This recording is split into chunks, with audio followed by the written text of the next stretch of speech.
C'était la veille de Noël, mais la rue semblait avoir été oubliée de Dieu.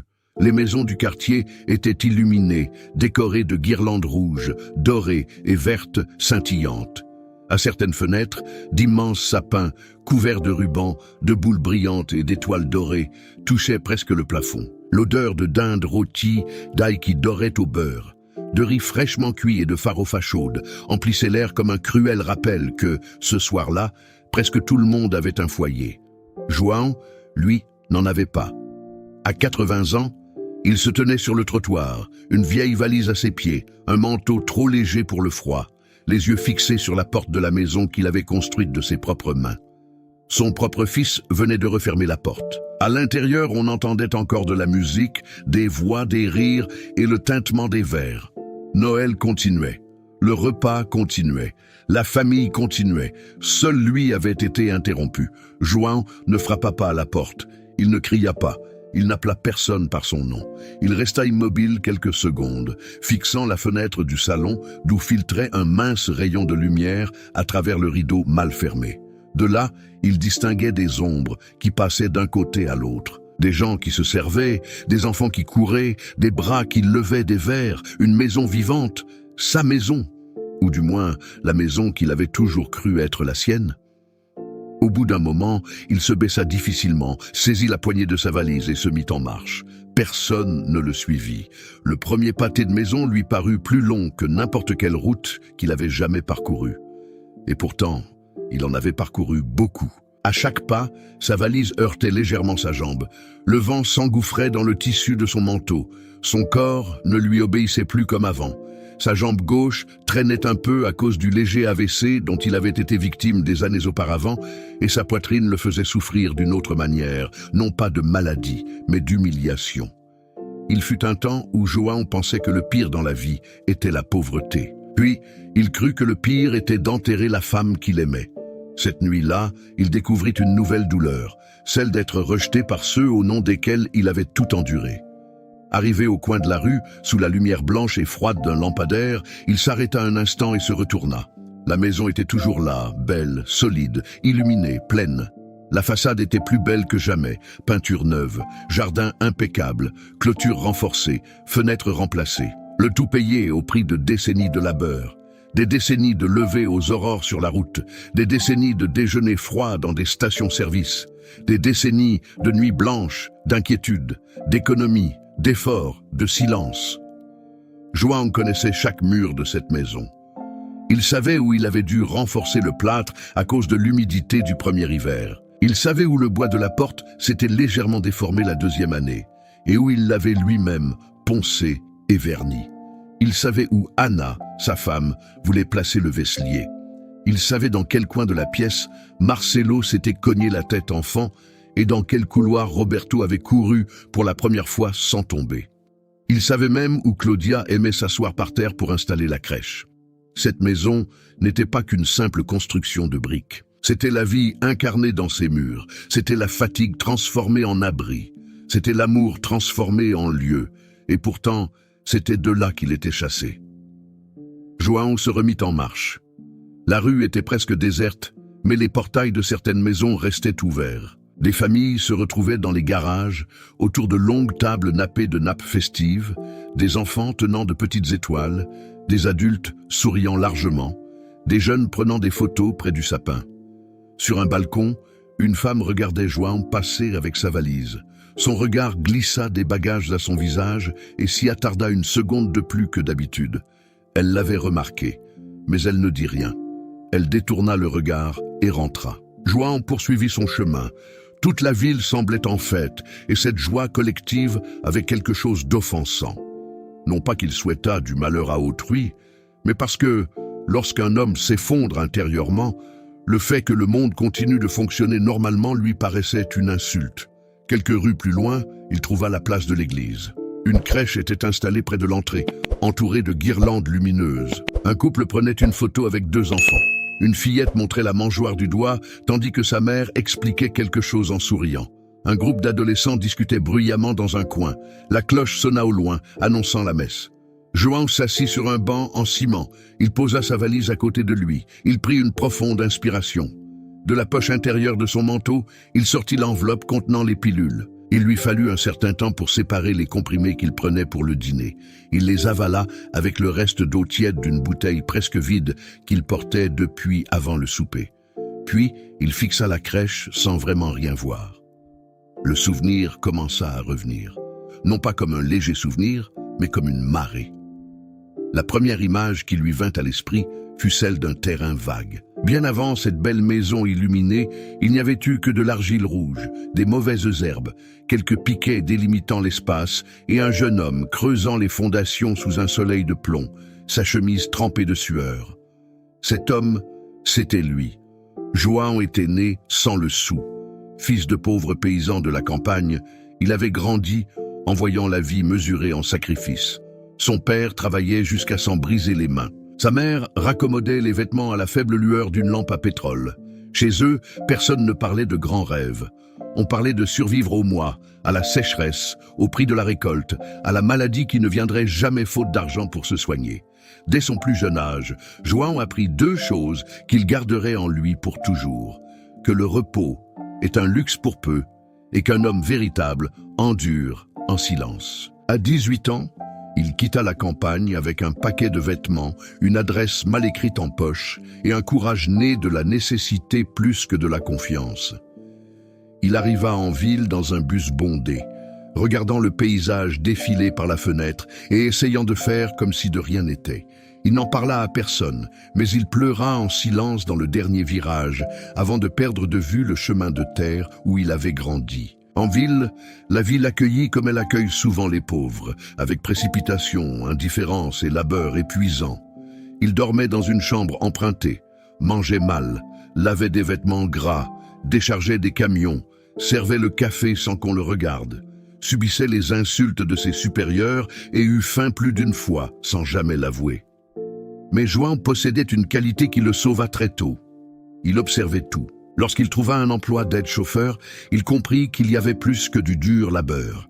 Il y avait une école. La route avait appris à João à reconnaître le danger, à évaluer les pertes, à écouter plus qu'à parler, à comprendre la valeur d'une cargaison livrée à temps, d'une promesse tenue, d'une réputation irréprochable. Tandis que beaucoup dépensaient leur salaire en futilité, il économisait, tenait ses comptes dans un vieux carnet, notant les itinéraires, les prix, la demande, les noms des clients, le coût du carburant.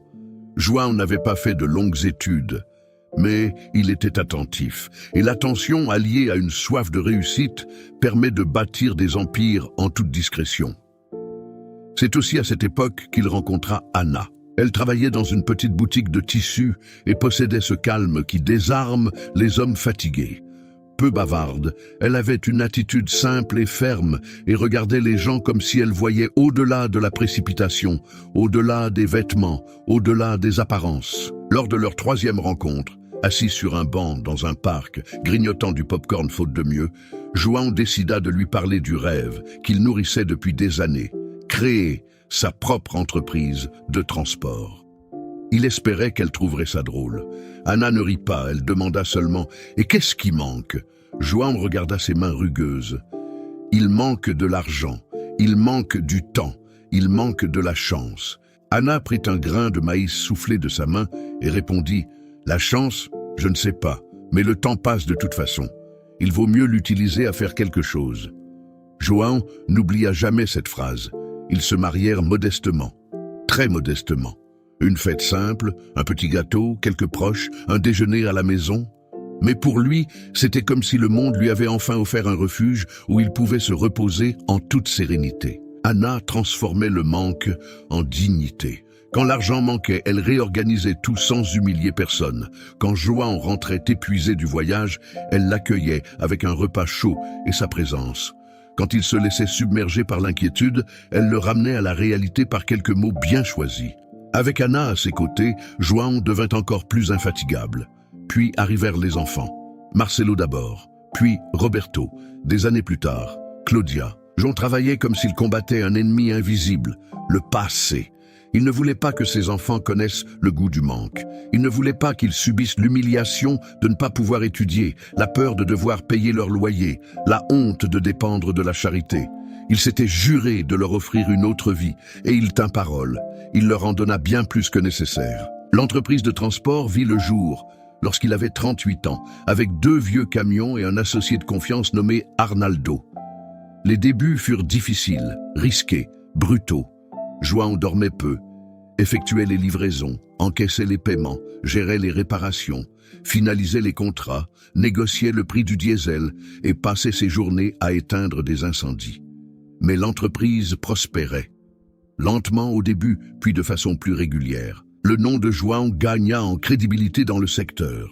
Les clients lui faisaient confiance, les chauffeurs le respectaient. Les fournisseurs savaient qu'il pouvait être en retard en cas de crise, mais qu'il ne disparaîtrait pas. Sa parole était d'or. Avec le temps, le nombre de camions augmenta, des entrepôts furent construits, des contrats plus importants furent signés. L'argent afflua.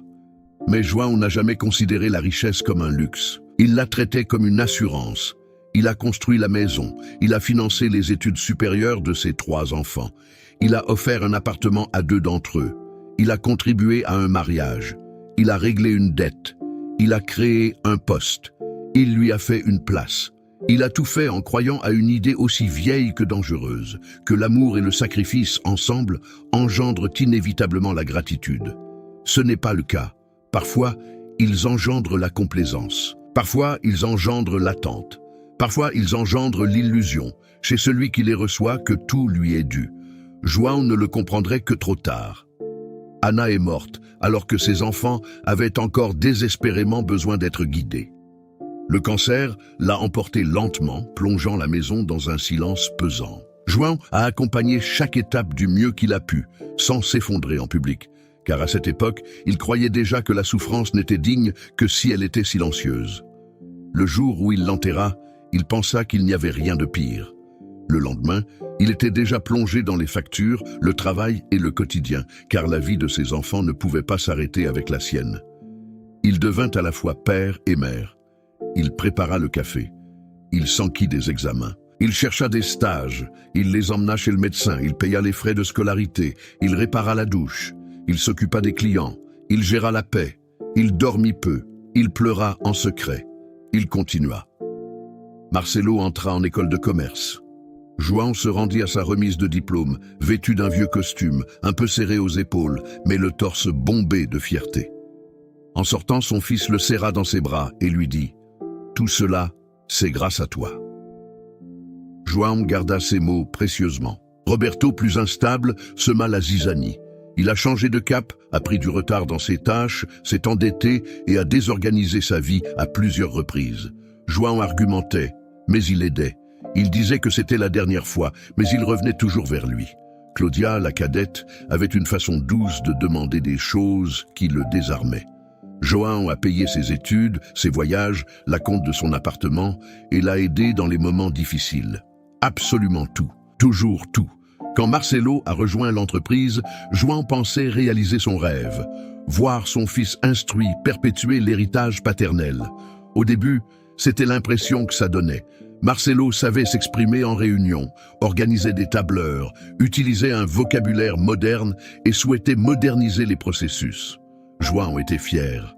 Il disait aux employés « Mon fils a fait des études pour ça. Il ira plus loin que moi. » Mais une différence entre les deux est devenue de plus en plus évidente avec le temps. João voyait l'entreprise comme une source de revenus, de responsabilité et de prestige. Marcelo voyait l'entreprise comme un moyen d'exercer un pouvoir. João, lui, pensait que la réputation primait sur les apparences. Marcelo, quant à lui, était convaincu que les apparences pouvaient remplacer la réputation pourvu qu'elle soit bien gérée. Les disputes commencèrent par des broutilles, un licenciement abusif que João refusa, un contrat rompu sans indemnité, l'achat de meubles hors de prix, des pressions pour des décisions hâtives au mépris des liens tissés au fil des années. João y voyait encore un simple conflit de génération. Il ne se rendait pas compte que, pour Marcelo, il commençait à être perçu comme un obstacle. Roberto arriva plus tard, mais sans la même constance. Il voulait un poste, de l'importance, un salaire, être considéré comme un successeur potentiel, mais sans la même préparation. João compensa par sa patience et lui offrit des opportunités. Claudia ne travaillait pas dans l'entreprise, mais gravitait autour de ses actifs. Biens immobiliers, faveurs, avances, aides financières, petites interventions. João, lui, voyait les failles. Il n'agissait tout simplement pas comme quelqu'un qui les voyait, car il avait un pacte intime avec lui. Un fils se pardonne avant même que son erreur ne soit réparée.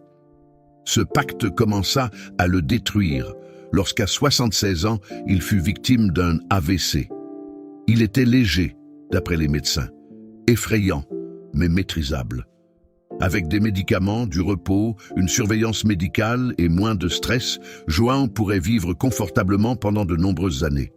Il devait ralentir. Il devait accepter que son corps ait des limites. João perçut cela comme un conseil.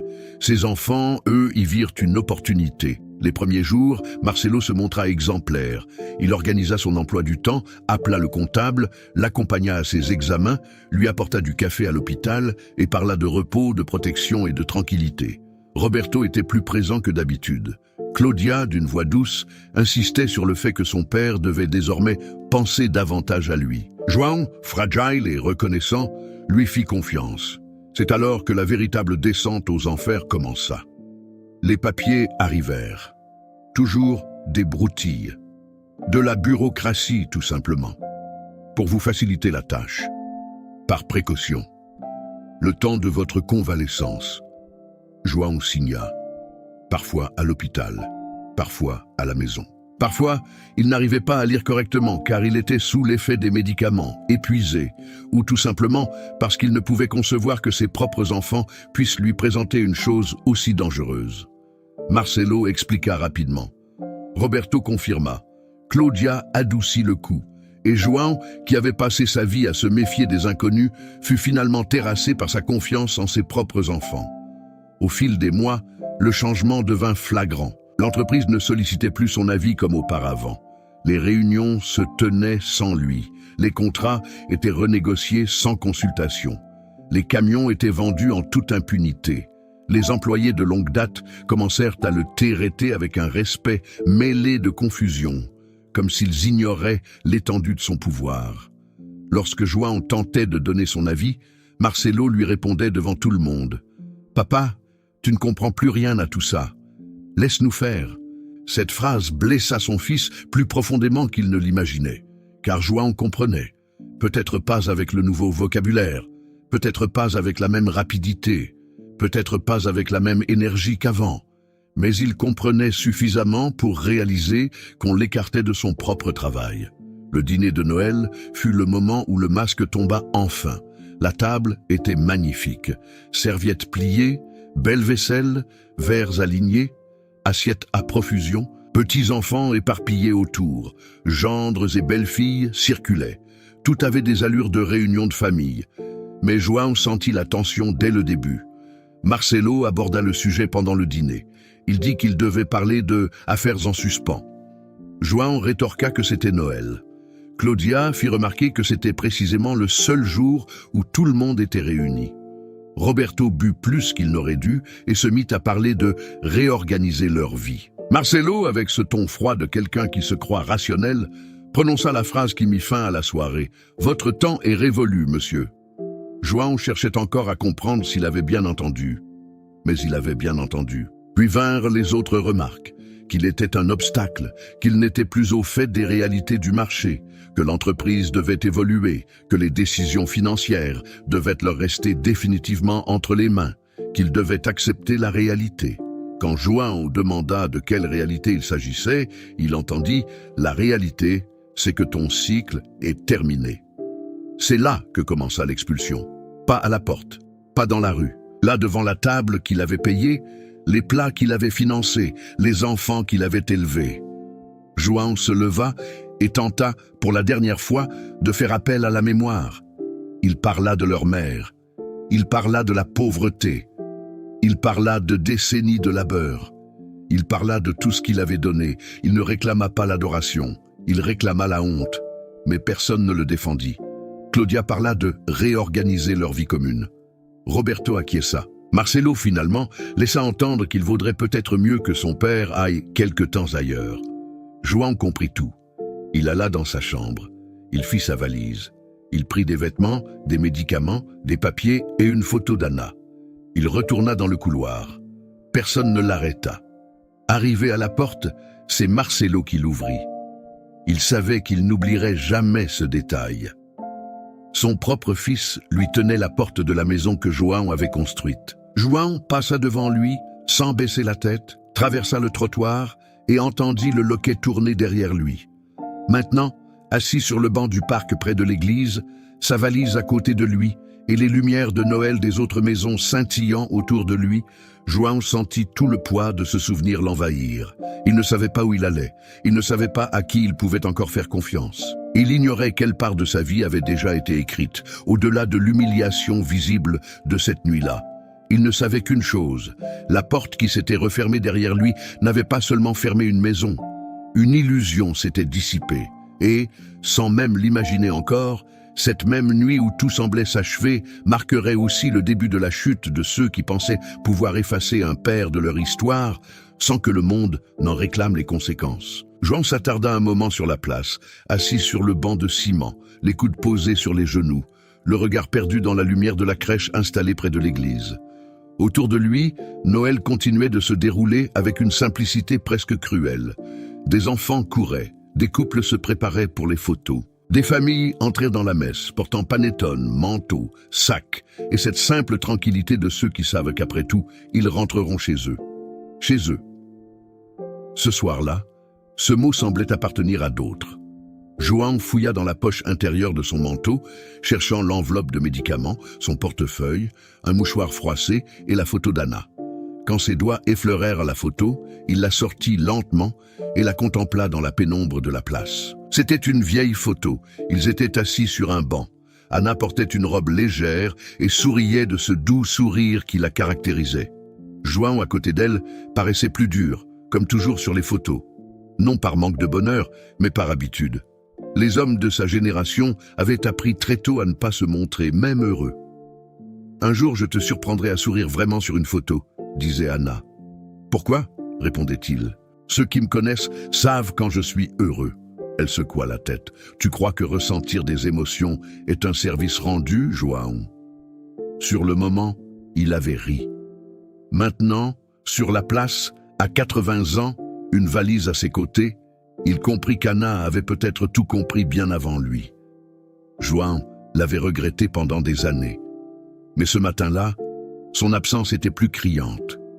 Car Anna n'était pas seulement sa femme. Elle était l'équilibre moral de cette famille. Sa présence empêchait les mesquineries de se développer sans contrôle.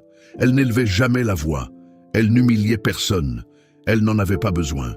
Sa simple présence suffisait à ses enfants pour se souvenir de qui ils étaient. Sans elle, la famille se dégrada lentement, pas d'un coup, pas dans un grand scandale. Les pires ruines ne commencent presque jamais par un fracas. Elles commencent par de petites concessions, par des paroles blessantes, par des droits inventés, par le respect réduit à une simple formalité, avec l'habitude de recevoir sans remercier, avec la facilité à considérer l'effort comme une obligation. João rangea de nouveau la photo et se leva avec difficulté. Rester là toute la nuit était impossible. Son corps ne pouvait pas le supporter, son esprit non plus. Il songea à chercher un hôtel bon marché, mais réalisa rapidement la fragilité de cette idée. Il ne savait pas s'il avait assez d'argent liquide. Il ignorait dans quelle mesure il maîtrisait encore ses comptes et ses cartes de crédit. Et surtout, il ne voulait pas découvrir seul, au beau milieu de la nuit, l'étendue de sa vulnérabilité. Il pensa appeler quelqu'un. Arnaldo, un ancien employé, un ancien voisin. Mais chaque nom qui lui venait à l'esprit s'accompagnait d'un autre poids, la honte. La honte de se présenter la veille de Noël avec une valise. La honte de dire « j'ai été licencié ». La honte de forcer quelqu'un à assister à l'effondrement d'une image construite au fil des décennies. Des hommes comme João endurent presque tout, mais demander de l'aide est généralement le moment où ils craquent le plus. Il quitta la place et se dirigea vers une avenue plus large. À une station-service encore ouverte, il acheta une bouteille d'eau. Le caissier leva à peine les yeux en scannant l'article. « Autre chose, monsieur ?» João hésita. Il aurait voulu demander s'il connaissait une pension de famille modeste dans le coin. Il aurait voulu demander s'il y avait un banc plus abrité où il pourrait attendre l'aube. Il aurait voulu demander n'importe quoi qui paraisse moins désespéré qu'il ne l'était en réalité. Mais l'orgueil l'emporta. Non, c'est tout. Il paya et partit. Dehors, il s'appuya contre une pompe à essence désaffectée et prit une petite gorgée. Le reflet dans la vitre sombre de l'épicerie lui renvoya l'image d'un homme voûté et épuisé, vêtu trop simplement pour la nuit, serrant une vieille valise comme s'il portait les derniers vestiges de sa dignité. João n'avait jamais eu peur de la vieillesse en elle-même. Il savait qu'elle viendrait, il savait que son corps s'affaiblirait. Il savait qu'un jour, il ne serait plus cet homme qui passait ses matinées sur la route, chargé de lourds fardeaux et enchaînant les réunions sans dormir. Mais vieillir est une chose, être mis au rebut en est une autre. Ce soir-là, ce n'était pas son âge qui le blessait, c'était l'inutilité qu'on essayait de lui imposer. Quelques rues plus loin, il trouva un abribus avec un banc en métal et un éclairage faible. Il s'assit. Il posa sa valise entre ses pieds et tenta de reprendre son souffle. Sa poitrine se serrait encore par moments. Ce n'était pas vraiment un essoufflement, mais une étrange oppression, un mélange de nervosité et de fatigue. Il entendit alors des pas. Une femme d'âge mûr, portant 2 sacs en plastique et un manteau beige, s'assit à l'autre bout du banc. Elle jeta un rapide coup d'œil à João, puis à la valise, avant de reporter son attention sur la rue. Un silence s'installa pendant quelques minutes. Jusqu'à ce qu'elle prenne la parole avec prudence. « Vous attendez quelqu'un » João répondit sans la regarder. « Non. » La femme hocha la tête, comme si elle comprenait plus que ce qu'il avait dit. « Ce n'est pas le moment d'être seul. » Il expira brièvement par le nez. « Oui. » Quelques minutes de silence supplémentaire. Puis elle ouvrit l'un des sacs, en sortit une boîte en plastique enveloppée dans une serviette et la lui tendit. Ma sœur m'envoie toujours trop de nourriture à emporter. Vous en voulez? Il y a une tarte salée. Elle est encore chaude. João détourna lentement le regard. Il y eut un instant où son orgueil le poussa à refuser. Mais la faim était bien réelle. Et il y avait aussi quelque chose de plus fort, la douloureuse prise de conscience que la première marque de gentillesse de la soirée venait d'une inconnue. « Je la prends !» Elle lui tendit le récipient sans poser de questions. João mangea lentement. La tarte était simple mais chaude, et cette simplicité le blessait plus que s'il s'agissait d'une humiliation directe, car elle était empreinte d'humanité. Une humanité qui faisait même défaut à ses propres enfants. La femme n'insista pas pour engager la conversation. À l'arrivée du bus, elle se leva, ajusta son sac et, avant de monter, dit simplement « Joyeux Noël, monsieur !» João répondit sur le même ton. Joyeux Noël. Elle partit. Il se retrouva seul.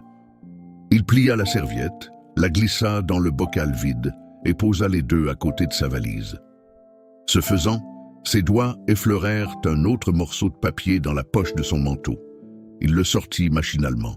C'était une vieille carte, froissée sur les bords. Un nom y était inscrit à la main, Madame Martha en dessous, le nom d'une maison de retraite municipale et un numéro de téléphone. João fixa la carte en silence. Il la reconnut immédiatement. Des mois auparavant, encore sous le choc de son AVC et alors qu'il nourrissait ses premiers soupçons confus qu'il n'arrivait pas à organiser, il avait rendu visite à une connaissance d'un ancien fournisseur dans cette maison de retraite. Il avait alors été reçu par une aide-soignante nommée Martha, une femme simple et pragmatique, de celles qui parlent avec fermeté sans perdre leur délicatesse. João se souvenait très bien d'une brève conversation dans le couloir. Il venait de quitter un homme âgé dans la chambre partagée et celui-ci, impressionné par l'état des lieux, fit cette remarque. « Je n'arrive pas à comprendre comment on peut laisser son père ou sa mère dans un endroit pareil et disparaître. » Martha répondit en ajustant la couverture sur le lit. « Presque personne ne disparaît d'un coup, monsieur João. On disparaît petit à petit. » En partant, sans qu'il le lui demande, elle lui tendit sa carte. « Si jamais vous rencontrez quelqu'un qui a besoin d'aide, vous pouvez me contacter. » À l'époque, João la garda par politesse. Maintenant, assis à l'arrêt de bus, sa valise à ses pieds et la porte d'entrée fermée, il fixait la carte comme on se trouve face à une frontière intérieure. Aller là-bas, c'était admettre une vérité qu'il peinait à saisir. Que lui, l'homme qui avait bâti une entreprise, une maison, un nom et des biens, puisse avoir besoin d'un refuge précisément parmi ceux que sa propre famille avait abandonnés. Il resta là quelques minutes de plus, Puis il se leva. 2 rues plus loin, il trouva une station de taxi à côté d'une autre station-service. 2 voitures étaient garées. L'un des chauffeurs, un homme aux cheveux gris coiffé d'une casquette sombre, remarqua l'arrivée de João et interrompit sa conversation avec son collègue. « Bonsoir monsieur, avez-vous besoin de quelque chose ?» João acquiesça. Il tendit sa carte. Le chauffeur la lut. « Maison de retraite municipale ?» João sentit son visage s'empourprer. « Oui ?»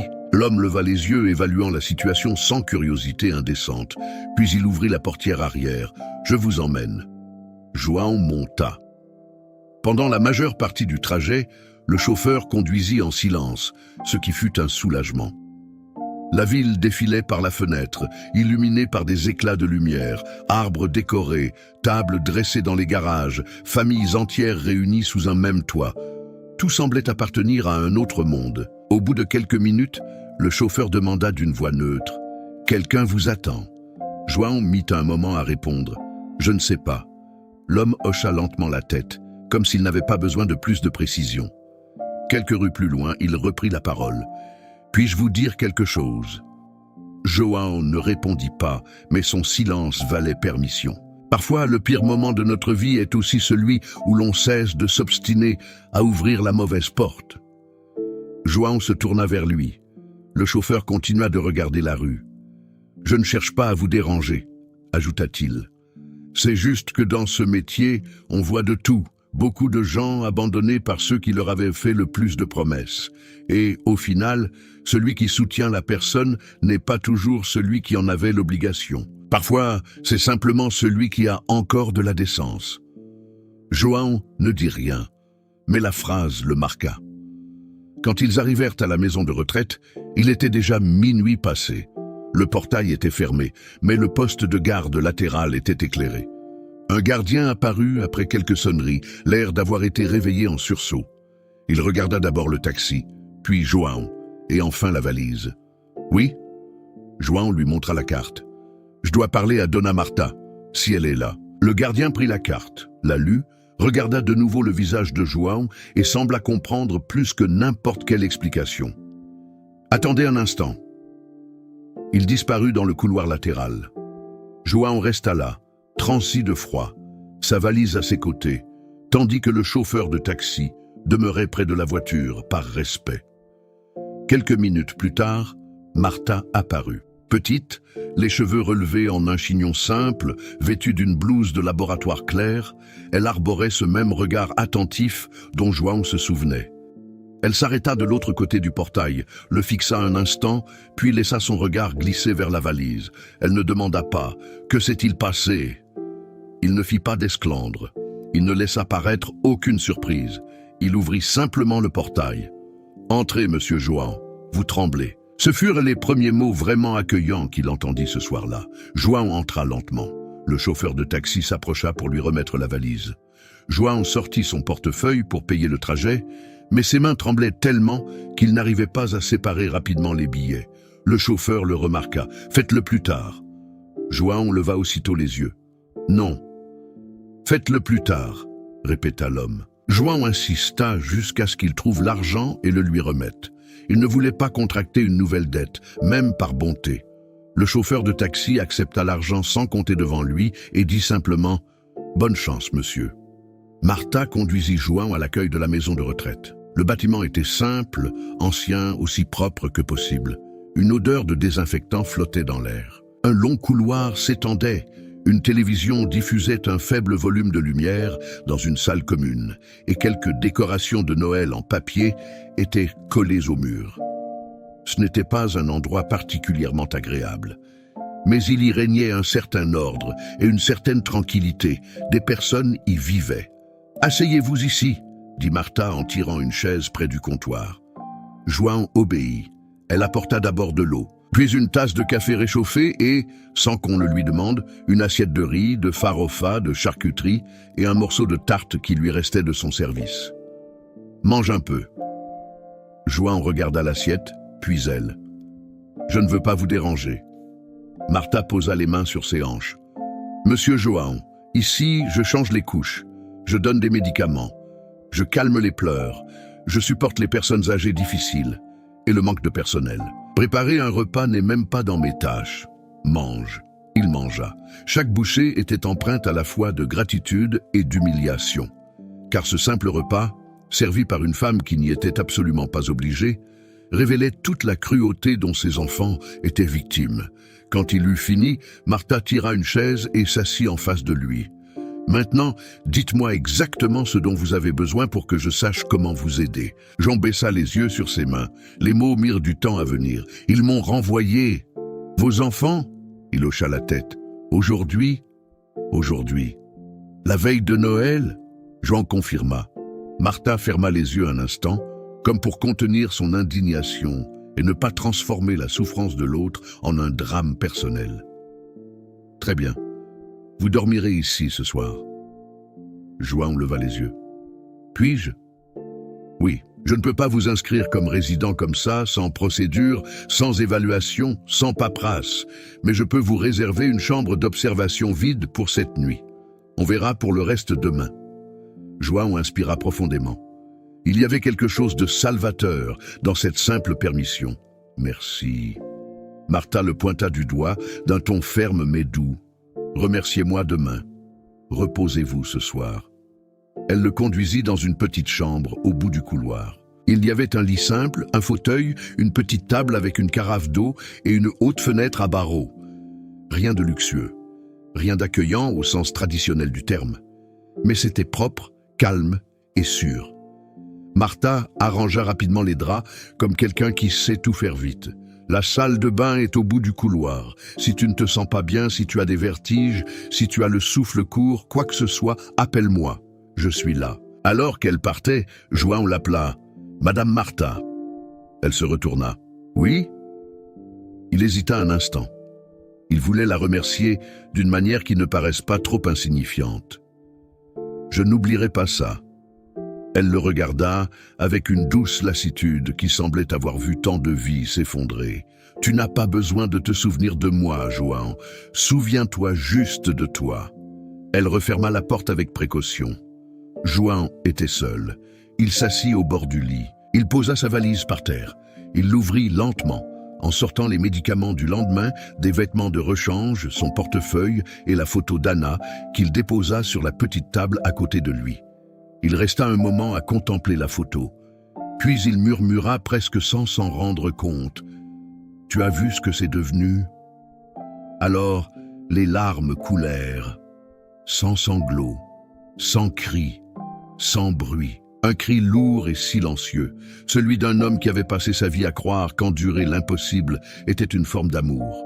João pleurait pour la maison, pour la table de Noël, pour Anna, pour le garçon qui avait quitté la campagne et construit tant de choses, pour l'homme qui pensait pouvoir vieillir entouré de gratitude. Il pleurait surtout face à la plus dure des constatations. Ce n'était ni un accident, ni un malentendu, ni une simple dispute. Cela durait depuis longtemps. L'expulsion n'était que l'acte final d'une situation qui couvait depuis des années. Le lendemain, cette certitude se révélerait encore plus cruelle. Car, à l'aube, dans cette maison de retraite, João allait commencer à comprendre que l'abandon n'avait pas débuté la veille de Noël. Il avait commencé bien plus tôt. Et que, parmi tous les membres de la famille, un seul serait encore capable de le regarder sans intérêt, sans calcul, sans honte. João se réveilla avant l'aube, sans reconnaître le plafond au-dessus de sa tête. Pendant quelques secondes, il resta immobile, fixant la peinture blanche légèrement écaillée près du coin du mur, écoutant le bourdonnement lointain d'un ventilateur et le bruit de pas lents dans le couloir. Son corps était encore lourd et son esprit semblait fonctionner au ralenti, comme s'il refusait de se souvenir. Mais le souvenir est revenu. D'abord, la valise à côté du lit, puis la haute fenêtre à barreaux, puis la photo d'Anna sur la petite table, et enfin le reste, le souper, les mots, la porte, la rue, le taxi, Dona Marta, la chambre improvisée. João ferma de nouveau les yeux, non pour dormir, mais pour encaisser le premier coup dur de la journée. Il y a des douleurs qui semblent moins intenses au petit matin, car la fatigue les anesthésie. Mais se réveiller face à cette même réalité exige un autre courage. C'est alors que l'humiliation cesse d'être un épisode et commence à prendre forme humaine. Il se redressa lentement dans son lit. Il avait mal au dos. Ses jambes étaient plus lourdes que d'habitude. Il avait la bouche sèche. Il resta un moment, les bras posés sur les cuisses, le regard fixé au sol, jusqu'à ce que ses yeux se posent sur la photo d'Anna. Il prit la photo et la porta près de son visage. Il avait encore du mal à accepter qu'à certains moments de la vie, la personne la plus vivante d'une maison devienne précisément celle qui est morte. Anna restait présente, pas physiquement, pas comme une consolation magique, mais comme un point de repère. João pensait à elle chaque fois qu'il avait besoin de mesurer la gravité d'une situation. Comme si, même absente, elle continuait de lui dire en silence « Ceci est insignifiant, ceci est important, ceci est mesquin, ceci est allé trop loin. » Et tout ce qui s'était passé la nuit précédente avait largement dépassé les bornes. Il glissa la photo dans la poche de son manteau et se rendit à la salle de bain du couloir. Il se lava le visage, se coiffa avec sa main mouillée et jeta un rapide coup d'œil à son reflet dans le miroir fêlé au-dessus du lavabo. L'image qu'il y voyait était celle d'un vieil homme fatigué et pâle, avec de profondes cernes sous les yeux et une tristesse qu'aucun bain ne pouvait effacer. Il retourna à la réception. Dona Marta terminait déjà son service. Il avait des cernes sous les yeux, mais son corps continuait de bouger avec assurance, de ceux qui étaient habitués à ne pas céder à la fatigue tant que quelqu'un avait besoin d'aide. Voyant João s'approcher, il repoussa une chaise du pied et déposa une tasse de café et 2 tranches de pain beurré sur le comptoir. « Assieds-toi et mange ça avant de penser à la tragédie. » João esquissa un sourire. Il s'assit. Il but le café lentement. Le goût était fort, presque trop amer, mais agréable. Il avait la saveur authentique des choses qui ne cherchent pas à être plus belles qu'elles ne le sont. Marta rangea des papiers, tout en l'observant discrètement. Au bout de quelques minutes, elle demanda « Tu as dormi ?»« Un peu. »« Ça fait du bien. » Quelques secondes de silence. Puis elle posa son stylo sur le comptoir et le regarda droit dans les yeux. « Veux-tu me le dire correctement ou préfères-tu attendre ?» João tenait la tasse entre ses mains. « Je ne sais même pas par où commencer. » Marta acquiesça. « Alors commence par ce qui te fait le plus mal. » Il baissa les yeux. « Mes enfants. » Sa voix était basse et sèche. « Ils me prennent tout depuis longtemps. Je ne voulais tout simplement pas le voir. » Marta ne l'interrompit pas. João poursuivit. « Après mon AVC, c'est devenu facile pour eux. J'ai signé des papiers en pensant que c'était juste de la bureaucratie. Ils disaient que c'était pour me protéger, pour simplifier les choses, pour que je puisse me reposer. Quand j'ai compris, ils décidaient déjà de tout sans moi. « L'entreprise aussi ?» demanda-t-elle. João confirma. « L'entreprise surtout. » Il marqua une pause. « Hier, au dîner, ils ont décidé de me dire en face que c'était fini pour moi. » Marta ferma les yeux un instant, inspirant profondément par le nez. Et ensuite, João expira lentement. Ensuite, ils m'ont fait comprendre que je ne devais plus rester ici. Marta posa les 2 mains sur le comptoir. Ils l'ont dit explicitement? João secoua la tête. Ce n'était pas nécessaire. Il y a des choses qu'on exprime sans utiliser les mots exacts. Marta tira une chaise et s'assit en face de lui. Écoute, tu n'as pas besoin de régler tous tes problèmes aujourd'hui, mais tu dois être prêt pour les prochaines heures. As-tu des papiers? As-tu de l'argent disponible? As-tu une personne de confiance en dehors de la famille? João répondit presque aussitôt à la première question. J'ai apporté des papiers. Pour le reste, ça prit plus de temps. De l'argent, j'ai un compte. Enfin, j'en avais un. Je ne sais pas ce qu'ils ont touché, ma carte est là, mais ils ont eu accès à beaucoup trop de choses. Et à quelqu'un de confiance? La question resta en suspens un instant. Arnaldo lui vint à l'esprit, un ancien supérieur aussi, 2 ou 3 connaissances de longue date. Mais la confiance prend un tout autre sens quand la trahison vient de sa propre famille. Je ne sais pas, finit-il par répondre. Peut-être pas. Marta resta silencieuse quelques secondes, pensive. Très bien. Alors aujourd'hui, on va s'occuper des bases. Tu restes ici le temps de t'organiser. Je vais parler à la direction pour voir ce qu'on peut faire temporairement. Et toi, essaie de te souvenir de quelqu'un qui tient encore parole. João leva les yeux. Je ne veux pas devenir résident ici. Martha le regarda sans agressivité. « Je sais, et personne ne vous oblige à le souhaiter. Je dis simplement qu'à cet instant précis, être en vie, à l'abri et à peu près entier, c'est déjà beaucoup. » João détourna le regard. Difficile de contester la vérité quand elle se présentait si clairement. Peu à peu, la maison de retraite commença à s'éveiller. Une femme petite, aux cheveux blancs, apparut dans le couloir, déjà habillée, vêtue d'un pull léger en laine et un chapelet entre les doigts, souhaitant le bonjour à tous, comme si elle vivait encore dans la maison où elle avait jadis régné en maître. Un homme grand et voûté demanda par 3 fois quel jour on était. Un autre, avec une fine moustache et des yeux vifs, s'assit près du téléviseur éteint et se plaignit « Le café est plus léger aujourd'hui. » Martha répondit sans se retourner « C'est comme toujours, monsieur Anselmo. » « Alors, mon goût s'est affiné, » rétorqua-t-il. João observait tout cela avec un malaise silencieux. Il n'y avait pas de mépris dans ce qu'il ressentait, il y avait un miroir. Ces personnes étaient le reflet de ce que la vie fait lorsque la famille s'essouffle, lorsque les enfants privilégient le confort, lorsque les personnes âgées cessent d'être un souvenir et deviennent un fardeau. Quelques mois auparavant, de l'extérieur, João avait éprouvé de la pitié. À présent, de l'intérieur, il ressentait quelque chose de pire, de la compréhension. L'abandon commence rarement aux portes de la maison de retraite. Il commence avant, dans la précipitation, dans l'impatience, dans le changement de ton, dans la chaise que personne ne tire plus, dans la raréfaction des visites, dans le « je viendrai plus tard », dans le « je ne peux pas aujourd'hui », dans le « il ne comprend plus ». Lorsqu'une personne arrive dans un endroit comme celui-ci, elle est souvent déjà abandonnée depuis longtemps, même si elle reste chez elle. Plus tard, Martha l'emmena dans un petit bureau administratif pour parler avec la directrice de la maison de retraite, une femme sérieuse nommée Helena, à la voix basse et au visage las de la bureaucratie. Helena écouta attentivement le résumé de la situation, posant des questions objectives sur l'âge, les médicaments, les antécédents médicaux, les revenus, les papiers et les contacts d'urgence. Arrivé à ce dernier point, João répondit sans humour. « Les contacts d'urgence, c'est justement le problème. » Helena prit brièvement note.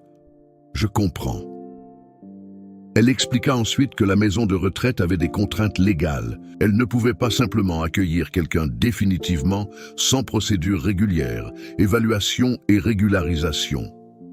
Mais, compte tenu du contexte et grâce à l'intervention de Martha, il pouvait y rester quelques jours en cas d'urgence, jusqu'à ce qu'une solution plus adaptée soit trouvée.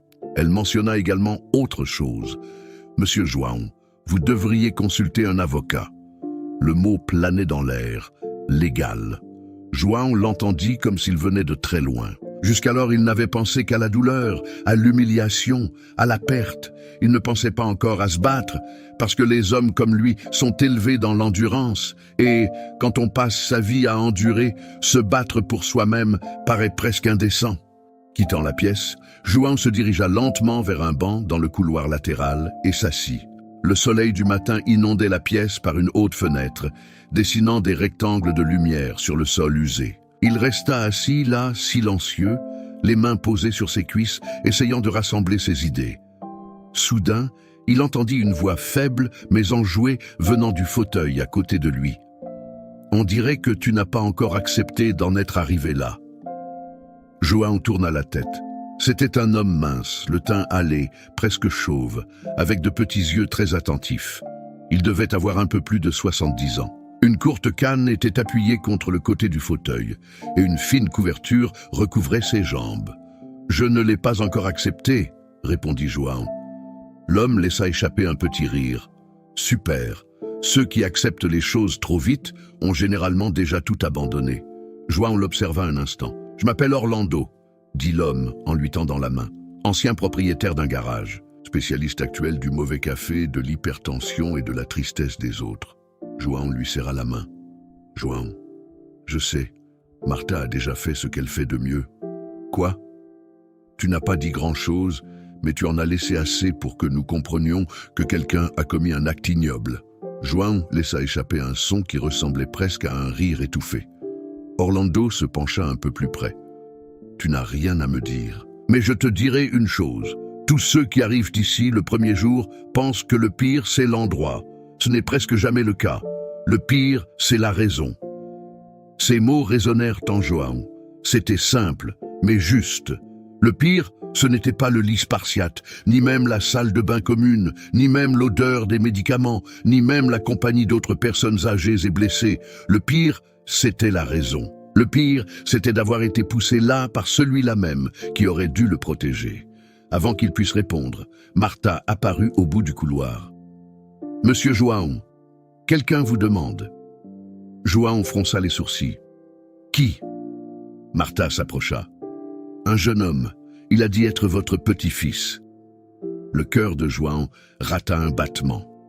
Petit-fils. Un instant, il imagina que c'était l'un des fils de Marcelo ou de Roberto, envoyés pour évaluer les dégâts, présenter des excuses préparées à l'avance ou transmettre un message lâche au nom de leurs parents. Mais lorsqu'il se leva et se dirigea vers la réception, il vit que ce n'était aucun d'eux. C'était Lucas, le fils de Claudia, le seul petit-fils qui, depuis son enfance, avait toujours eu un regard différent. Lucas se tenait près de l'entrée, vêtu d'un pantalon sombre, d'une simple chemise aux manches retroussées jusqu'aux avant-bras et d'une mallette en cuir sous le bras.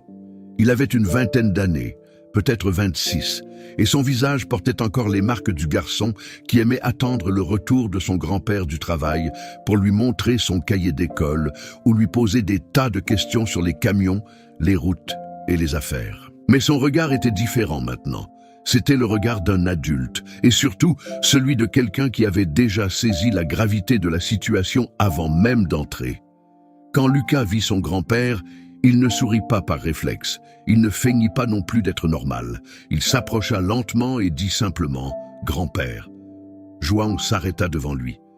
Pendant quelques secondes, les mots ne sortirent pas. Lucas jeta un coup d'œil à la valise, puis au visage de son grand-père et prit une profonde inspiration. « Je suis venu dès que j'ai su où tu étais. » João hésita avant de répondre.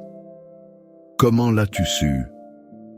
Lucas serra un peu plus fort la mallette contre lui. « Hier soir, j'ai appelé pour te souhaiter un joyeux Noël. Personne n'a répondu la première fois. Puis, ils ont répondu par SMS, bizarrement. Ce matin, je suis allé là-bas. J'ai essayé de parler à ma mère, puis à mon oncle Marcelo. Leurs explications ne tenaient pas la route. » João sentit une oppression dans sa poitrine. Et c'était quoi leur histoire? La mâchoire de Lucas se crispa. Que tu étais parti de ton plein gré, que tu te comportais bizarrement, qu'il préférait prendre ses distances, qu'il respectait son choix. João ferma les yeux un instant. C'était tellement prévisible que la surprise fut moins douloureuse, et la confirmation plus encore. Quand il les rouvrit, Lucas le fixait toujours intensément. « Je n'y croyais pas », dit son petit-fils. Cette phrase le frappa d'une manière inattendue. Après une nuit entière passée à être traité comme un obstacle, un fardeau, un reste, entendre quelqu'un dire « je n'y croyais pas » signifiait bien plus que douter d'une version des faits. Cela signifiait « je sais encore qui tu es ». João sentit ses yeux brûler, mais il se retint. Lucas fit alors un demi-pas en avant. « Grand-père, je veux que tu me dises quelque chose honnêtement. T'ont-ils fait signer des documents ces derniers mois ?» La question fusa, trop précise. Ce n'était pas simplement la question d'un petit-fils. Elle venait de quelqu'un habitué à trouver de la structure au sein du chaos. « Oui », répondit João. Lucas hocha lentement la tête, comme s'il voyait une vieille suspicion se dessiner. « As-tu gardé quelque chose? Un vieux papier? Un contrat? Un acte de propriété? Une procuration? Un document dont ils ignorent peut-être même l'existence ?» João fronça les sourcils. La question ouvrit une porte sur ses souvenirs. Quelque chose de vieux, gardé, protégé. Il lui fallut quelques secondes pour trouver les mots justes. « Il y a une boîte. » Lucas ne bougea pas. « Où ça? » « Chez une autre Martha. Pas celle-ci. Martha Silveira. Je lui ai demandé de garder des papiers il y a longtemps. Des choses de l'époque d'Arnaldo. Des choses que je ne voulais pas mélanger à la maison. » Le regard de Lucas changea presque imperceptiblement. Il devint plus attentif, plus technique. « Grand-père, je dois voir cette boîte. » João observa son petit-fils avec plus d'attention. « Que fais-tu exactement dans la vie, dans ce bureau ?» Lucas expira. Droit de la famille, succession, litiges immobiliers. Le couloir sembla plus silencieux un instant. João sentit quelque chose s'éveiller en lui. Peut-être, pour la première fois depuis la nuit précédente, n'était-il pas seulement confronté à la douleur. Peut-être était-il confronté à une possibilité. Lucas serra sa mallette contre lui et termina sans quitter João des yeux. Et il semblerait que vos enfants aient oublié de vérifier quelque chose de très important avant de vous emmener. João resta silencieux. Puis Lucas prononça la phrase qui allait tout changer. « Je crois qu'ils ont commis une erreur plus grave qu'ils ne le pensent. » João ne répondit pas immédiatement. Il regarda Lucas comme pour s'assurer d'avoir bien entendu ou si l'épuisement de la nuit précédente était en train de transformer le désespoir en espoir. Son petit-fils garda un regard fixe. Aucune pitié, aucune impulsion irréfléchie. Juste de l'attention, de la méthode et une indignation parfaitement contenue. « Quelle erreur ?» finit par demander João. Lucas tira une chaise et s'assit en face de lui, sa mallette sur les genoux. « Je vais vous poser quelques questions. Répondez seulement à ce dont vous êtes sûr. Si vous ne vous souvenez pas, dites que vous ne vous souvenez pas. N'essayez pas de terminer. Ça vous va ?» João hocha la tête. Lucas prit une profonde inspiration et commença. « Après l'AVC, qui d'autre est venu te faire signer des documents ?»« Marcelo », répondit João sans trop réfléchir. « Presque toujours lui, parfois avec Roberto. Claudia venait plus souvent pour dire que c'était pour mon bien. » Lucas prit rapidement des notes. « Te souviens-tu d'avoir signé quelque chose chez un notaire ?» João ferma les yeux un instant. « Je me souviens. Une fois. J'étais encore faible. Marcelo a dit qu'il devait faire authentifier sa signature parce que la banque, le comptable, un truc comme ça, j'y suis allé. As-tu tout lu ?» João laissa échapper un rire sec et sans joie. « Lire quoi ?» Ils ont tourné les pages rapidement, pointé du doigt un endroit et dit que c'était urgent. « Étais-tu sous médicaments ?»« Oui. »« Avais-tu un avocat avec toi ?»« Non. »« Un médecin ? Quelqu'un que tu as choisi ?»« Non. » Lucas nota de nouveau la phrase, puis il leva les yeux. « As-tu déjà demandé une copie de quoi que ce soit ?»« Oui. Plus d'une fois, Marcelo avait dit qu'il m'enverrait tout classé. Il ne l'a jamais fait. » Lucas ferma son stylo un instant et fixa le vide, essayant de relier les informations. João observait son petit-fils avec un étrange mélange de fierté et de malaise. Fierté, car il voyait en lui de la fermeté, de la prévoyance et de l'intelligence. Malaise, car tout cela était utilisé pour le protéger de sa propre famille. « As-tu déjà soupçonné quelque chose ?» demanda João. Lucas ne détourna pas le regard. « Oui. Depuis quand ? Pas depuis le début, mais depuis quelque temps, je remarquais que quelque chose clochait. Leur façon de parler de toi avait changé. Beaucoup. » João se tut. Lucas poursuivit. « D'abord, ça a commencé par des petites remarques. Que tu étais têtu, puis que tu embrouillais tout. Ensuite, que tu devais accepter de l'aide. Puis vinrent des phrases plus dures, toujours prononcées avec une expression inquiète, qu'il n'était plus à la hauteur, qu'il insistait pour être trop autoritaire, qu'il pouvait tout gâcher. » João serra les lèvres. C'était exactement ça. « Et tu n'as rien dit ?» demanda-t-il. Lucas prit une profonde inspiration. « J'ai parlé quelquefois, mais j'étais le jeune petit-fils qui s'élevait contre des adultes, se cachant derrière le mot « attention ». Sans preuve, j'aurais juste eu l'air d'un boulet de la famille. C'était logique. João lui-même, s'il avait entendu cela des mois plus tôt, aurait peut-être défendu ses fils. Peut-être aurait-il dit que Lucas exagérait. Peut-être aurait-il parlé d'un malentendu passager. Car c'était là l'un des pires aspects de toute cette histoire. Même lui, à un moment donné, avait contribué à sa propre cécité. Lucas ouvrit alors le dossier. Il en sortit quelques feuilles imprimées et les posa sur la petite table d'appoint de la réception. Martha, au loin, feignait de ne pas y prêter attention, mais l'observait attentivement. « J'ai réussi à rassembler quelques informations de base avant de venir, » dit Lucas. « Ce n'est pas tout. Mais c'est suffisant pour montrer qu'il ne se contentait pas de gérer l'entreprise. João se pencha légèrement en avant. Lucas désigna une ligne sur l'une des feuilles. Il y a eu un changement d'adresse du siège social de l'entreprise. João fronça les sourcils. Sans me prévenir. Exactement. Lucas tourna la page. Il y a également eu des mouvements de personnel et administratifs peu avant votre rétablissement. Qu'est-ce que ça veut dire? Demanda João. Lucas répondit calmement. Cela signifie qu'ils n'ont pas seulement accepté des tâches parce que tu étais malade. Ils consolidaient leur pouvoir sur le papier. La phrase résonna comme un coup de massue. Consolider leur pouvoir sur le papier. João sentit un frisson le parcourir, car jusque-là, même face à l'humiliation, il lui restait encore une explication émotionnelle, une querelle familiale, un malentendu, un manque de respect. De la cupidité, certes, mais une cupidité quelque peu confuse. Plus maintenant. Désormais, il y avait une structure, il y avait une méthode, il y avait une planification. Lucas désigna une autre feuille de papier. 2 camions ont été vendus récemment. João leva aussitôt la tête. Je n'ai pas donné mon autorisation. Je sais. À qui? Je suis encore en train de rassembler des informations. Mais le plus important, ce n'est pas seulement la vente. C'est la manière dont elle a été conclue et ce qui a été ignoré pendant le processus. João posa la main sur la table. Explique-toi correctement. Lucas pesa ses mots. S'ils ont été vendus sans ton consentement éclairé, sans respecter les restrictions et dans des conditions préjudiciables à tes biens, cela dépasse le simple manque de respect moral. Cela peut devenir un acte répréhensible grave. João se laissa aller en arrière. C'était étrange de sentir sa propre douleur changer de nom. Jusqu'alors, il s'était senti trahi. À présent, il commençait à comprendre qu'il avait lui aussi été utilisé.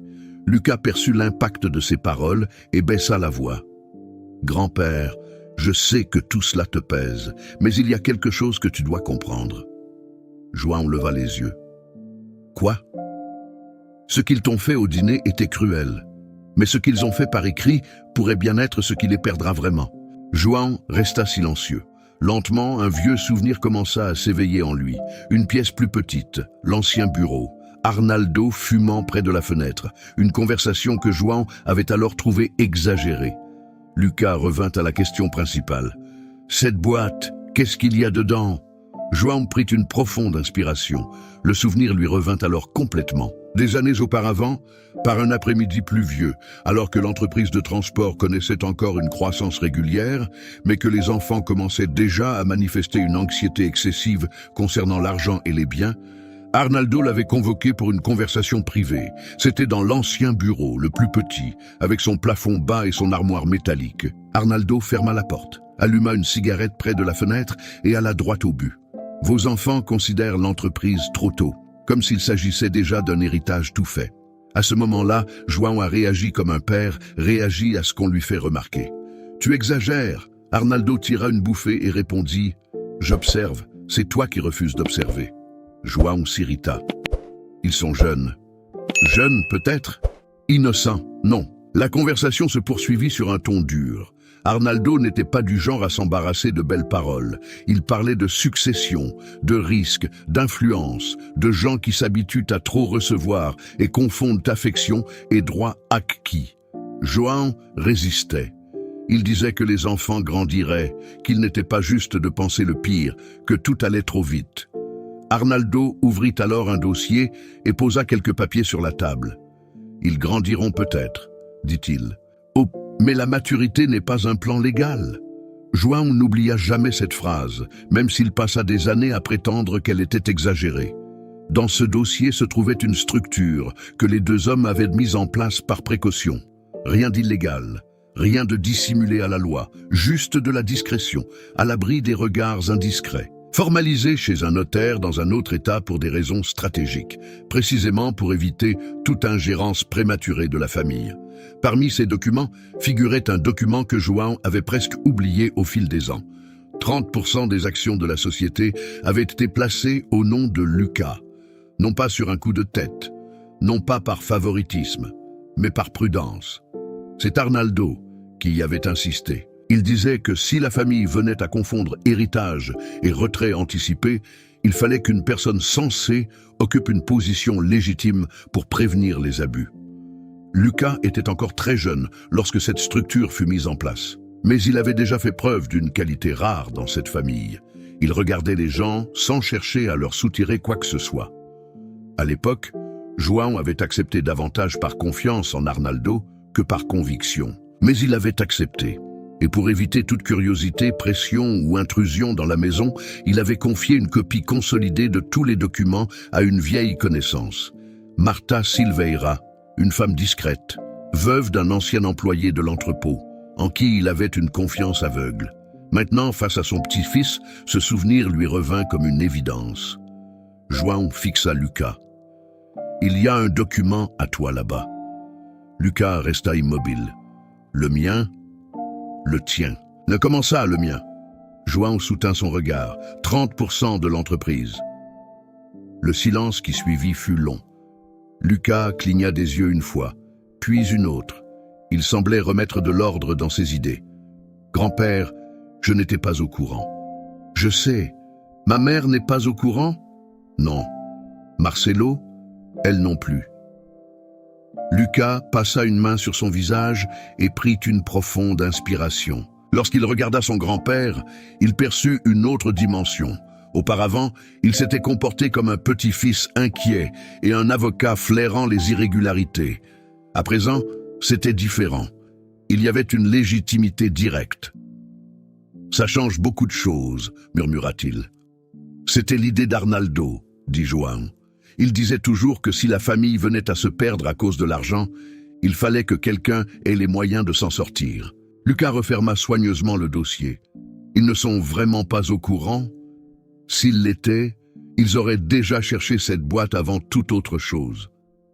Lucas se laissa aller en arrière et resta silencieux quelques secondes.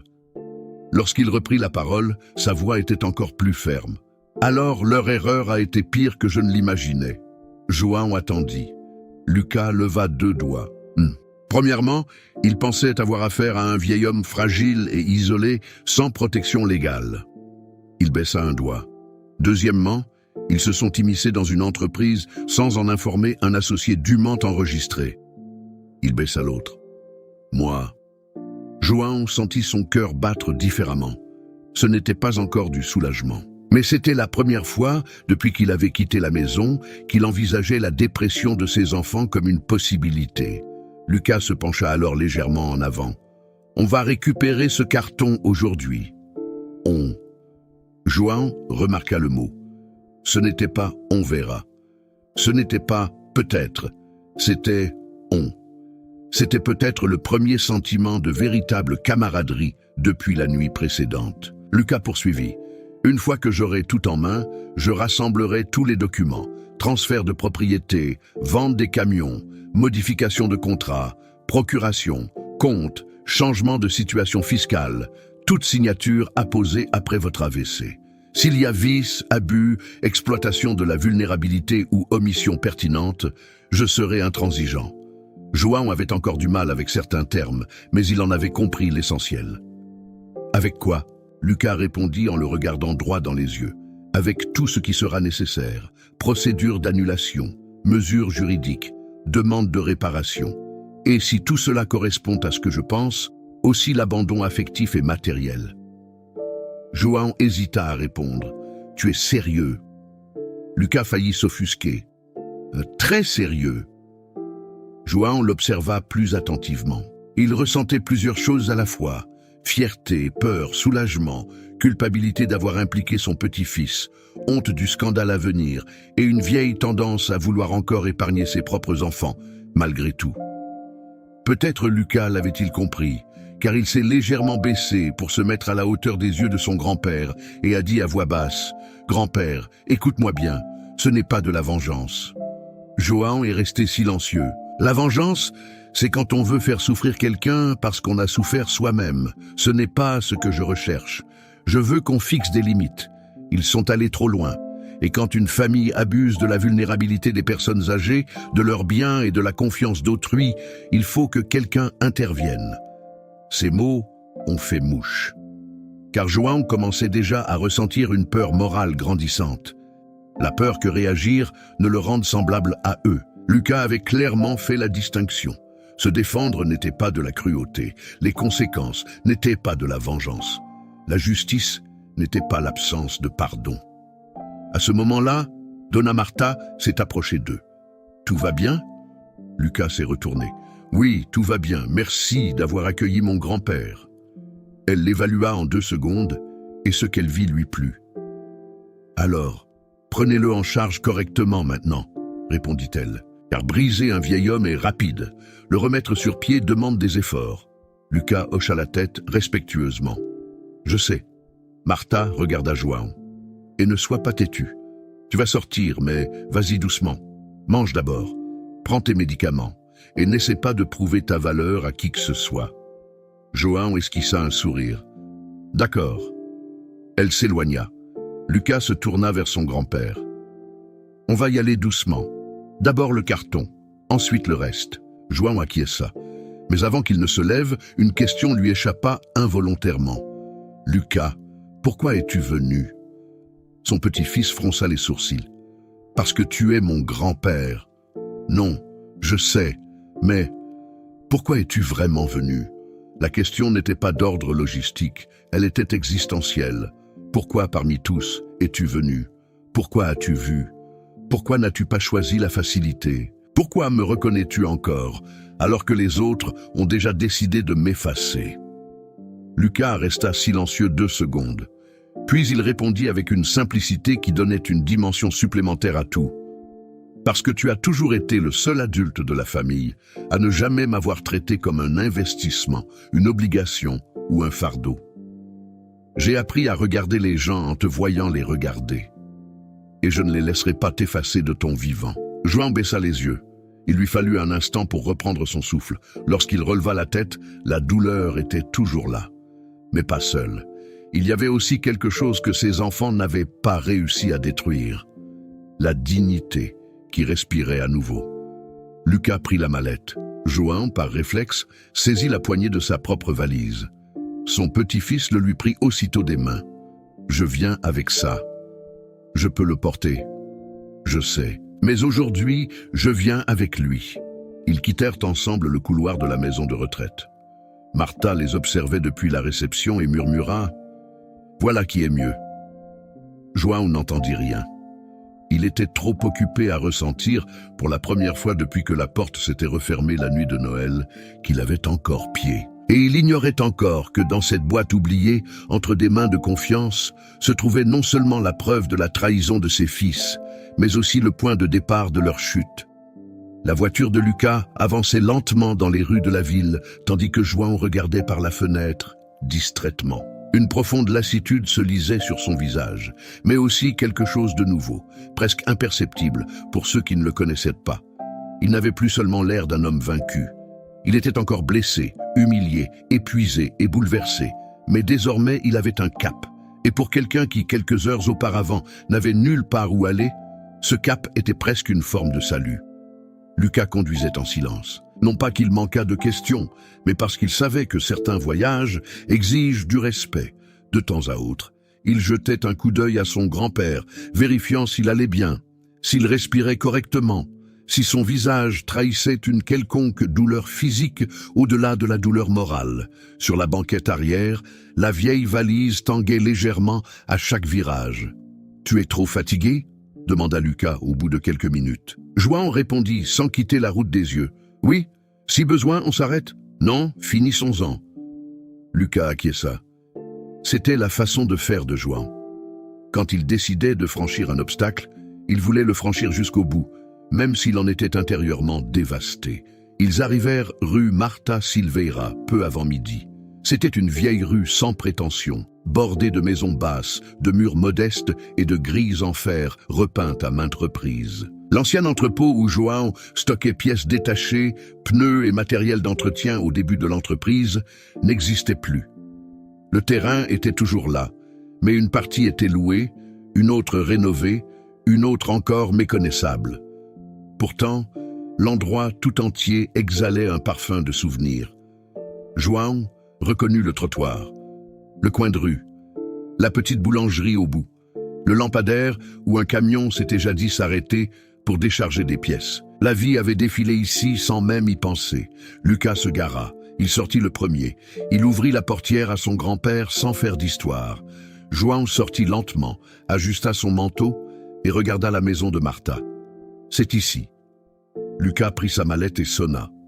Quelques secondes plus tard, ils entendirent des pas courts et le bruit de pantoufles sur le sol. La porte s'ouvrit sur une dame aux cheveux gris soigneusement attachés, de vieilles lunettes et un visage mêlant fermeté et discrétion. Elle regarda d'abord Lucas, puis João. Dès qu'elle le reconnut, son expression changea. « Monsieur João ? Madame Martha. » Elle ouvrit aussitôt la porte en grand. « Entrez, entrez, vous avez mauvaise mine. » Le salon embaumait le café fraîchement moulu. Les meubles anciens et un ordre impeccable régnaient. Des napperons au crochet, de vieux portraits au mur, un ventilateur qui tournait lentement, une horloge murale qui semblait avoir quelques minutes de retard. C'était le genre de maison où rien n'était luxueux, mais où tout paraissait soigné. Ils s'assirent à la table de la salle à manger. Martha apporta de l'eau. Après le café, elle ne posa aucune question d'emblée. C'était l'une des raisons pour lesquelles João lui faisait toujours confiance. Les personnes discrètes ne s'immiscent pas dans la douleur d'autrui avant même de lui avoir proposé une chaise. Lucas se présenta. Martha écouta attentivement. Lorsque João dit qu'il était son petit-fils, elle l'examina plus attentivement et fit cette remarque. Il a la douceur de son grand-père, mais le regard de sa grand-mère. Lucas la remercia d'un demi-sourire respectueux. João ne voulait pas tourner autour du pot. Il était déjà trop fatigué pour les détours et trop blessé pour feindre la normalité. « Martha, je suis venu chercher ce carton. » Elle resta silencieuse. Son regard glissa de son visage à celui de Lucas, puis revint à lui. Il s'est passé quelque chose. Ce n'était pas une question. João répondit avec une franchise désarmante. Il s'est passé quelque chose. Martha baissa la tête un instant, comme si elle se lamentait déjà avant même d'en connaître les détails. « Je savais que tu en aurais besoin un jour. » Il se leva lentement, se dirigea vers une grande armoire dans le couloir, prit une clé dans un pot en porcelaine et ouvrit un compartiment inférieur verrouillé. Il en sortit une vieille boîte de classement, scellée avec du ruban adhésif renforcé. De la poussière recouvrait les bords, mais le contenu semblait intact. Lorsqu'il la posa sur la table, il caressa le couvercle du bout des doigts, comme s'il remettait non seulement du papier, mais une responsabilité. « Je ne l'ai jamais ouverte, dit-il. Tu m'as demandé de la garder, et je l'ai gardée. Personne ne l'a jamais su. » João acquiesça. « Je sais. » Lucas rapprocha la boîte. Il regarda son grand-père. « Je peux ?» João acquiesça. Lorsque Lucas souleva le couvercle, l'atmosphère de la cuisine sembla changer. À l'intérieur, des dossiers étaient organisés avec une précision qui contrastait fortement avec l'image d'un vieil homme désorienté que les enfants de João avaient sans doute patiemment construite pendant des mois. Tout était classé par année, sujet et type de documents. Archives de l'entreprise, copies certifiées conformes, vieux documents comptables, correspondance interne, notes d'Arnaldo, actes de protection du patrimoine, ancienne procuration révoquée. Et parmi les dossiers, un plus fin mais bien visible, portait une étiquette manuscrite. Lucas. Action. Lucas resta immobile un instant. Il ouvrit le dossier. Il lut la première page, puis la deuxième, puis la troisième. Son expression changea peu à peu. De l'attention technique à la certitude.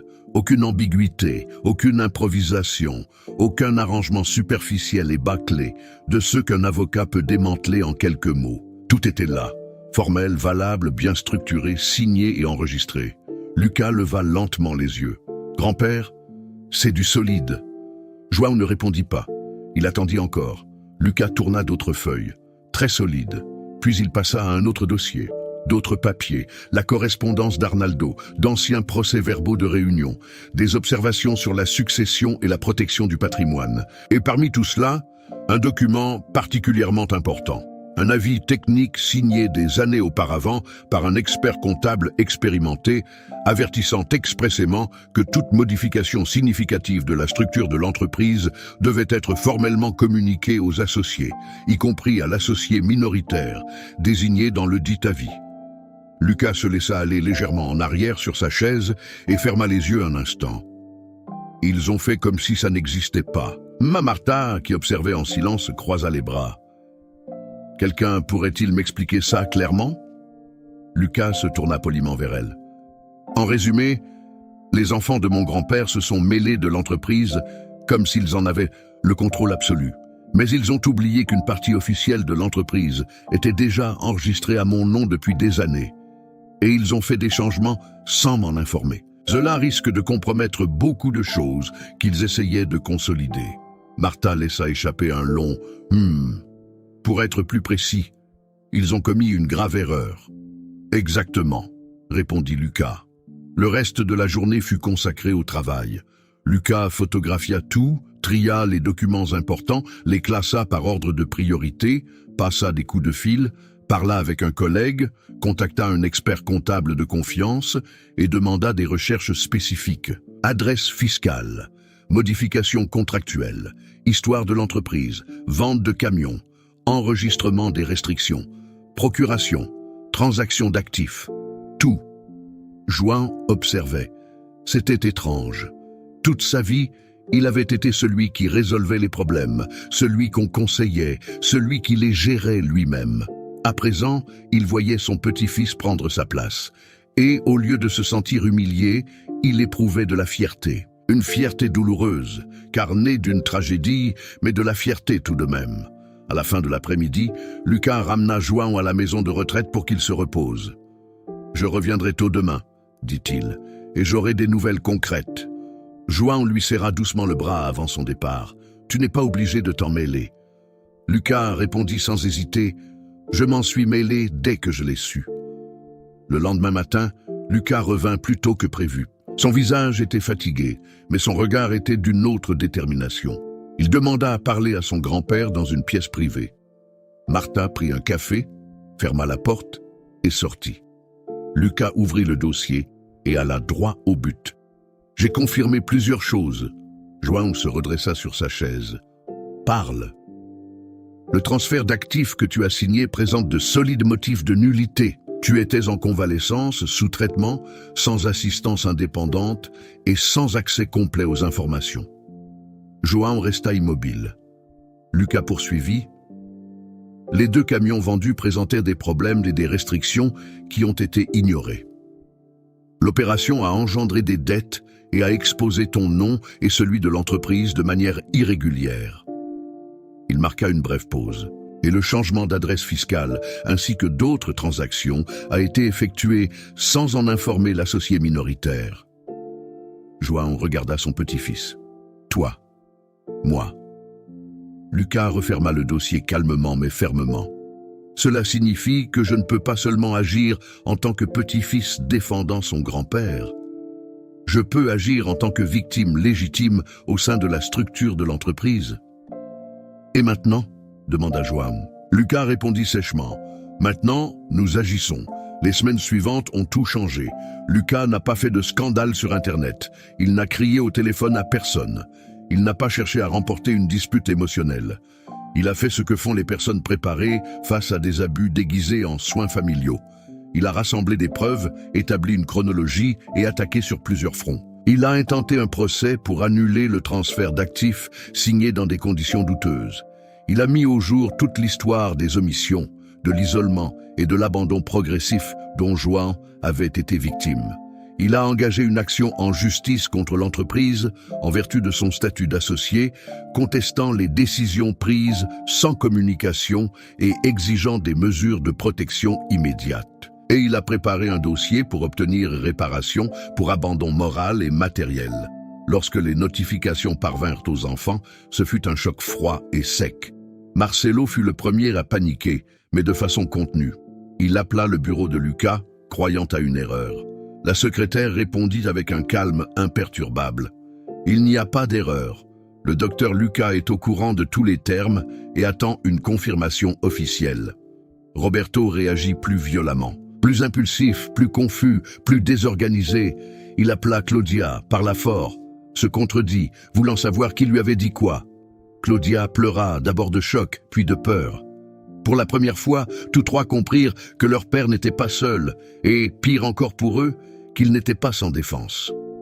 La première rencontre eut lieu dans un bureau neutre. João ne voulait pas y aller. Non par peur, mais par épuisement. Lucas insista prudemment. Tu n'as pas besoin d'en dire plus que tu ne le souhaites, mais tu dois être là, non pas en victime, mais au cœur de la vérité. João s'y rendit. Il enfila une chemise claire, un vieux blazer et des chaussures déjà un peu serrées, mais qui lui donnaient encore une certaine assurance. Lorsqu'il entra dans la pièce et vit ses trois enfants assis de l'autre côté de la table avec leurs avocats, il sentit son cœur se serrer d'une manière presque insoutenable. Marcelo était tendu, mais il s'efforçait de paraître calme. Roberto avait le malaise de quelqu'un qui pressentait déjà sa culpabilité. Les yeux de Claudia étaient gonflés, bien que João ne parvienne plus à distinguer entre un véritable remords et une pure peur des conséquences. Lucas était assis en bout de table, le gros dossier devant lui. Marcelo prit la parole le premier. « Tout cela est complètement inutile. » Lucas répondit sans changer de ton. « Ce qui était inutile, c'est ce que vous avez fait avant notre arrivée. » L'avocat de Marcelo tenta de noyer le poisson sous un jargon élégant et technique. Il parla de conflit familial, de problèmes de communication, de interprétations émotionnelles aggravées par l'état clinique de M. João. Lucas écouta sans l'interrompre. Quand ce fut son tour, il ouvrit le dossier. Puis, il commença.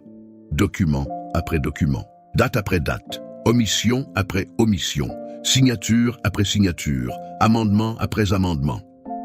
À chaque feuille de papier déposée sur la table, le sentiment de sécurité des enfants s'amenuisait. Lorsque les documents relatifs aux actions au nom de Lucas apparurent, un véritable choc parcourut la pièce. Roberto se tourna vers Marcelo. « Tu étais au courant ?» Marcelo ne répondit pas, et le silence fut assourdissant. Claudia porta la main à sa bouche. « Ça n'a aucun sens. Ils n'en ont jamais parlé. » Lucas la fixa. « Ce n'est pas parce que tu n'étais pas au courant que ça n'invalide rien. » Puis arrivèrent les documents concernant la vulnérabilité de João au moment de la signature. Puis les informations relatives à la vente des camions, puis l'absence de communication avec l'associé officiel, puis l'histoire montrant l'éloignement progressif du père de sa propre vie, jusqu'à son expulsion de la maison et le désarroi qui suivit la veille de Noël. Le mot « impuissance » planait, lourd de sens, car c'était indéniable. Si João n'avait pas trouvé des personnes de confiance, même minimes, il aurait fini la nuit seul dans la rue. Des personnes de confiance, c'était le mot le plus humiliant pour les enfants. Ce n'étaient pas eux qui avaient recueilli João. C'était une aide-soignante. C'était un gardien discret des documents. C'était un petit-fils qu'ils avaient sous-estimé. Les audiences suivantes furent encore plus éprouvantes. Lors de certaines, Marcelo tenta de plaider que tout avait été fait pour préserver le patrimoine. Lors d'autres, Roberto perdit son sang-froid, parla sans cesse et se contredit. Claudia oscillait entre larmes, justification et tentative de renouer le contact émotionnel avec son père. Mais les preuves étaient accablantes, impossible de masquer par l'émotion ce qui était étayé par des documents. Pendant plus de 2 mois, négociations, avis d'experts, déclarations et pressions juridiques ont façonné l'issue de l'affaire. Le transfert d'actifs a été partiellement annulé. João a recouvré les droits et les fonctions qui lui avaient été confisquées dans un contexte de corruption. Il s'est vu garantir une pension à vie, versée par ses enfants, non par charité, mais par obligation. La participation de 30% de Lucas a été officiellement reconnue, lui conférant tous les droits d'information, de vote et de contrôle. Et les enfants ont été condamnés à des dommages et intérêts pour abandon moral et matériel, une condamnation qui a provoqué d'énormes répercussions locales. Marcelo en a subi les conséquences financières. Roberto en a subi les conséquences financières. Claudia en a subi les conséquences sur sa réputation. Mais João l'a ressenti différemment. Il l'a ressenti comme quelqu'un qui, découvrant la vie, peut-être trop tard, enseigne à ses enfants ce qu'il n'avait pu leur transmettre par le seul amour et le sacrifice. Les demandes de pardon sont venues plus tard, Pas toutes en même temps, pas toutes avec la même sincérité. Marcelo arriva le premier au modeste appartement où Lucas hébergeait temporairement son grand-père. C'était un petit logement propre et lumineux, donnant sur un parc. João l'accueillit assis près de la fenêtre. Marcelo entra sans sa carapace habituelle, mais peinait encore à se défaire de son orgueil. Il parla d'excès, il parla de pression, il parla de la peur de la faillite de l'entreprise, il parla de décisions qui avaient déraillé. João l'écouta attentivement, sans l'interrompre. Quelques jours plus tard, ce fut au tour de Roberto. Plus brisé, plus confus, moins loquace. Il pleurait parfois, peut-être de culpabilité, peut-être de peur, peut-être des deux. Puis vint Claudia. Elle évoqua de vieilles rancunes, le sentiment d'être invisible, le poids d'avoir grandi dans une maison où tout semblait tourner autour du travail, de la performance et du silence. Il y avait du vrai dans ce qu'elle disait. João le savait. Aucune famille n'est fondée sur la seule culpabilité. Mais il savait aussi que la douleur n'efface pas le libre arbitre. João les reçut tous les trois séparément. Il ne haussa pas le ton. Il ne fit aucun discours. Il n'humilia personne. Quand chacun eut fini de parler, leur réaction fut pratiquement la même. « Je t'ai déjà pardonné ». Tous trois réagirent avec surprise, soulagement ou larmes. Mais João ajoutait toujours « Je t'ai pardonné le jour où j'ai quitté ce trottoir, car si je ne t'avais pas pardonné, je serais encore lié à toi par le pire de ce que tu as fait. » Il marqua une pause. Ne confondez pas pardon et effacement. Ce qui est arrivé est arrivé. Vos choix ont eu des conséquences. Et les conséquences ne sont pas ma vengeance. C'est la vie qui m'enseigne ce que je n'ai pas su enseigner. Aucun d'eux n'avait de réponse, car il n'y avait pas de réponse. Le Noël suivant, João n'était ni dans la même maison, ni à la même table, ni entouré des mêmes personnes. Et pourtant, pour la première fois depuis longtemps, il ne ressentit aucune fausseté autour de lui. L'appartement était simple mais accueillant. De la fenêtre, il voyait les arbres du parc se balancer dans le vent. Sur la table, un repas sans luxe, mais préparé avec soin. Lucas était là, Dona Marta aussi, invitée avec une sincère insistance. Marta Silveira était présente, vêtue d'une robe simple et arborant un sourire discret, celui de quelqu'un qui savait avoir conservé bien plus qu'une boîte. Un avenir. Arnaldo paraissait plus âgé, plus lent, mais avec le même regard déterminé. Deux amis de la maison de retraite, Orlando et son ami Anselmo, avaient été invités par João car ils souhaitaient, pour la première fois, réunir à une table des personnes qui le méritaient. À un moment donné, Lucas leva son verre. À grand-père. João secoua la tête. Non, aujourd'hui, ce n'est pas pour grand-père. Tous les regards se tournèrent envers lui. João posa sa fourchette, réfléchit un instant puis dit « Aujourd'hui, c'est pour celui qui est encore là. » Personne ne rit, car tous comprenaient. Ce soir-là, il n'eut pas la vieillesse dont il rêvait, il n'eut pas la famille parfaite qu'il avait imaginée, il n'eut pas cette vieille illusion d'enfant éternellement reconnaissant. Mais il avait quelque chose de mieux qu'une illusion, la vérité. Des gens qui étaient restés par choix, des gens qui n'avaient pas besoin de faire leurs preuves, des gens qui ne confondaient pas l'amour et l'intérêt personnel. C'est alors seulement que João comprit une chose, qu'il lui avait fallu 80 ans pour mûrir. L'héritier le plus important n'est pas toujours celui qui reçoit le plus. Parfois, c'est celui qui mérite de porter le poids de l'héritage.